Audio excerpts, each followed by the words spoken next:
गुजरात के वडोदरा में महाशिवरात्रि हस्तकला उत्सव का शुभारंभ हुआ है। वडोदरा के कीर्ति स्तंभ स्थित प्रदर्शनी मैदान में महाशिवरात्रि हस्तकला उत्सव का भव्य शुभारंभ किया गया है। इस उत्सव का मुख्य उद्देश्य कलाकारों और कारीगरों को सीधा बाजार उपलब्ध कराना है, जिससे वे अपनी कला को प्रदर्शित कर सके और शहरवासी सीधे उनसे खरीदारी कर सके। उत्सव का उद्घाटन माछलपुर के विधायक योगेश पटेल द्वारा किया गया। महाशिवरात्रि को ध्यान में रखते हुए आयोजित इस उत्सव में राज्य भर के 250 से अधिक कारीगरों ने भाग लिया है। इनमें हस्तकला, मिट्टी शिल्प, चमड़ा उद्योग, कुटीर उद्योग से जुड़े कलाकारों के साथ साथ EDII हस्तकला, सेतु योजना, गुजरात खादी ग्रामोद्योग बोर्ड, गुजरात राज्य हथकरघा एवं हस्तकला विभाग निगम के कारीगर भी शामिल हैं। देशना वडाप्रधान અને તત્કાલીન મુખ્યમંત્રી ગુજરાતના નરેન્દ્રભાઈ મોદી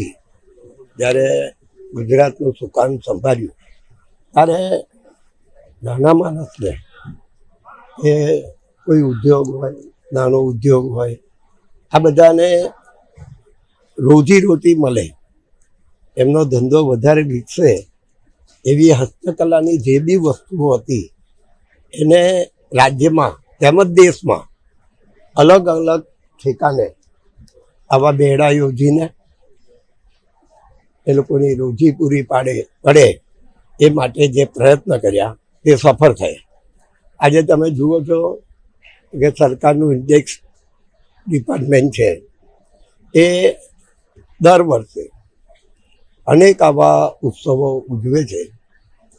ખાસ કરીને આખા ગુજરાતમાં રાજકોટ હોય, અમદાવાદ હોય, સુરત હોય, નવસારી હોય કે નડિયાદ હોય, આવા નાના નાના સેન્ટર હોય કે મોટા સેન્ટર હોય, સૌથી વધારે જો આ લોકોને રોજી મળતી હોય તો વડોદરા છે।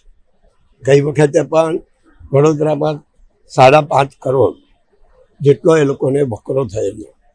વડોદરામાં પણ શિવજી જ્યારે શિવજીની આપણે સવારી નીકળે છે, આ 26 તારીખે નીકળવાની છે, એ નિમિત્તે પણ આજે અહીં આગળ પ્રદર્શન મેદાન પર આ મેળો 175 જેટલા સ્ટોલો બનાવ્યા છે અને દેશમાંથી અનેક રાજ્ય, શ્રીનગર, આપણે કાશ્મીર હોય કે કર્ણાટક હોય કે બેંગ્લોર હોય, આવી અનેક જગ્યાએથી અહીં આગળ ખાસ કરીને અમદાવાદના, ગુજરાતના બધા સ્ટોલો લાગેલા છે ને અહીં એમને સારી એવી રકમ મળશે, કારણ કે આ વડોદરા છે એક ઉત્સવ નગરી છે આ શહેરમાં અને કલા નગરી છે।